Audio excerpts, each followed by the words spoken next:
अब जाकर आंखें खुली हैं। आंगन में पड़ी तख्त पर ढेर सारे सामान सजे पड़े थे। अर्पिता के भैया अंकित अभी अभी राखी बंधवाकर वापस गए हैं। यूं तो भैया अपने काम में बहुत व्यस्त रहते हैं और इस बार तो बोला था कि मुझे बिजनेस के काम से कहीं निकलना है, तो शायद रक्षाबंधन पर ना आ पाऊं। और अर्पिता ने तो अपने मन को समझा भी लिया था, कोई बात नहीं, हर बार तो भैया आते हैं। शुरू शुरू में तो अर्पिता ही चक्कर लगा आती थी मायके का। फिर धीरे धीरे दो नन्ही परियों ने उसकी जिंदगी में कदम रखा। फिर बच्चों की व्यस्तता और उसके स्कूल जाने के कारण मायके पहुंचना बहुत कम होता गया। फिर महामारी के चलते कई वर्ष हो गए मायके गए। अब किया भी क्या जा सकता है। इतनी दूर बेटी ब्याहने का नतीजा, उसके पापा तो कभी इतना दूर ब्याह ना करते, मगर कुंडली के एक दोस्त के कारण जिससे कुंडली मिली, वो इस सुदूर प्रांत का बंदा ठहरा। वो नानी जी के छोटे भाई ने यह रिश्ता बताया और संजोग देखो, जो कि इतनी बढ़िया कुंडली मिली कि कुछ पूछो ही मत। और ऐसा राजघराना जैसा ससुराल की, बस सबके मुंह से यही निकला, बताओ भला ऐसे परिवार में रिश्ता हुआ और सालों से भटक रहे थे। अब ऊपर वाले ने जिसका जोड़ा जिसके साथ लिखा हो, वहां तक पहुंच ही जाता है। हाँ, कभी कभी वहां तक पहुंचने का रास्ता जरा लंबा हो जाता है और उस लंबे रास्ते को तय करने में माता पिता के पसीने ही छूट जाते हैं। सब कुछ अच्छा है, बस ससुराल जरा दूर मिली है। अब ये भले कहीं यूं ही आसान नहीं होता ऐसी दूर वाली ससुराल से रिश्ता निभाना। बहुत सारे रीत रिवाज, लेन देन अलग अलग होते हैं। अब अर्पिता के ससुराल की ही ले लो।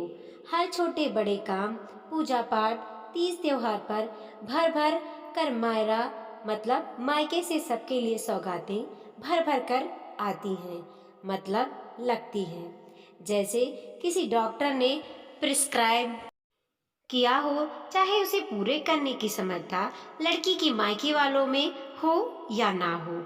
ना ना, अपनी अर्पिता के साथ ऐसा कुछ ना है। पिता का बड़ा बिजनेस जिसे भाई संभाल रहा है।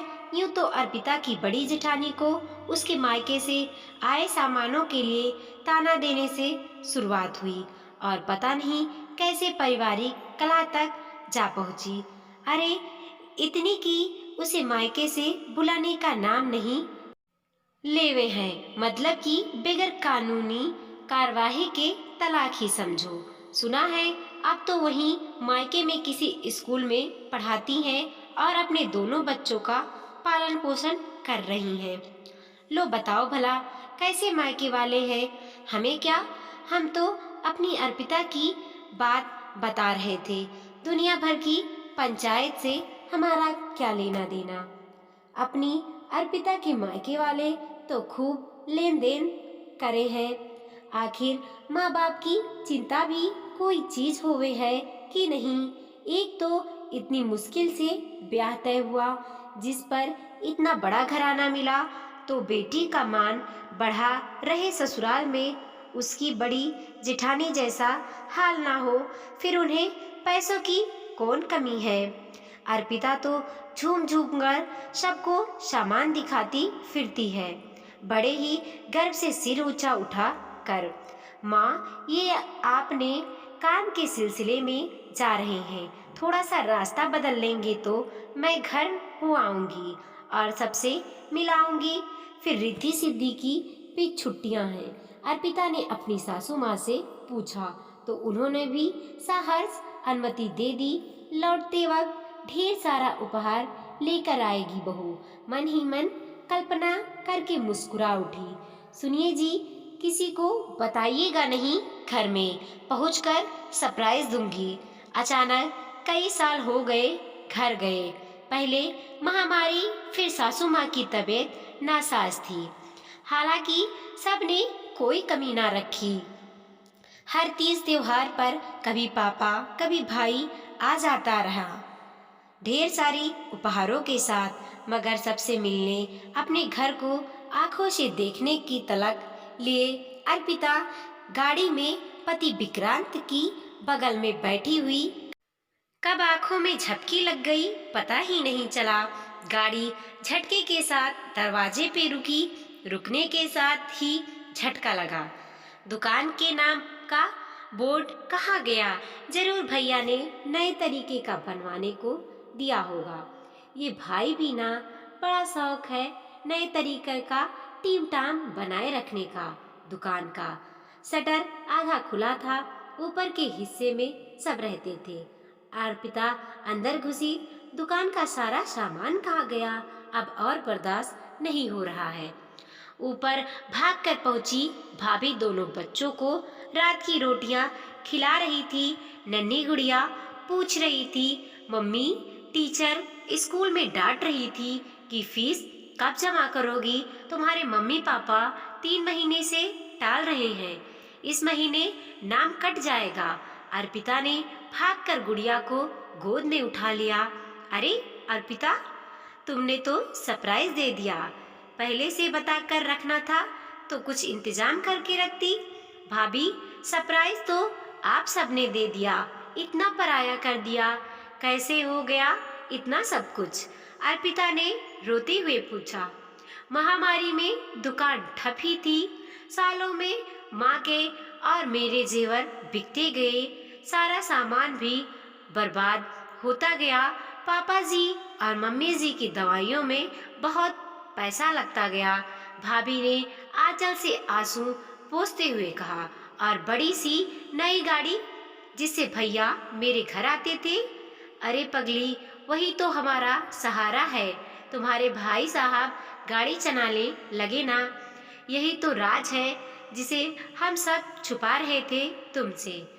हम सबको उम्मीद थी कुछ दिनों में सब ठीक हो जाएगा। और मेरे घर इतना सामान लेकर क्यों आते थे? क्योंकि पापा कहते थे अर्पिता के ससुराल में ऐसा ही चलता है तो किसी तरह पूरा करो, कहीं उसकी बड़ी जेठानी जैसा हाल उसका भी ना हो जाए। कितनी मुश्किल से शादी हुई है। परेशान मत हो बेटा, धीरे धीरे सब ठीक हो जाएगा। थक कर आई हो अर्पिता, थोड़ा सो लो बेटा। माँ ने कहा। अभी तक सो ही रही थी माँ, अब जागी हूँ। अब और नहीं सोना, अब बहुत कुछ करना है।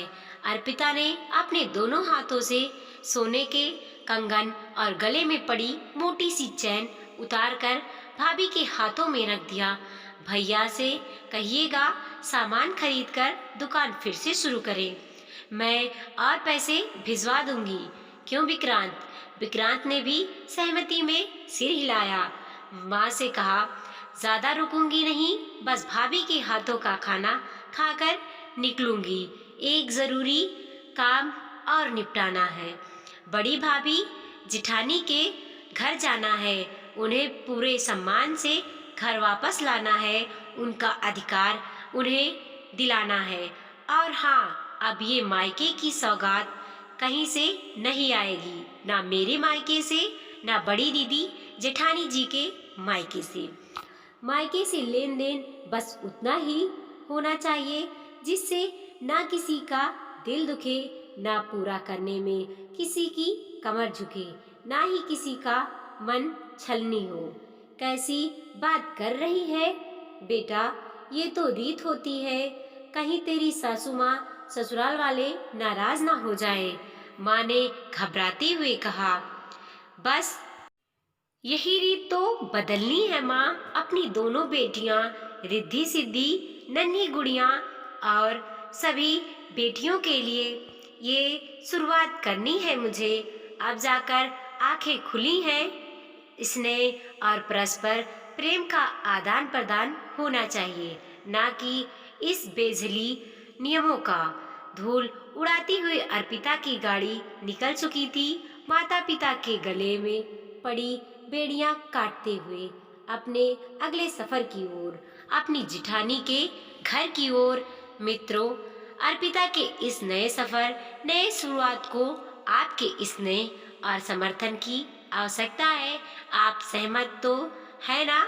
वीडियो पसंद आया हो तो लाइक कीजिए, कमेंट कीजिए और अपने दोस्तों के साथ जरूर शेयर कीजिए। चैनल पे नए हैं तो प्लीज सब्सक्राइब कीजिए और देखते रहिए मोटिवेशनल स्टोरी।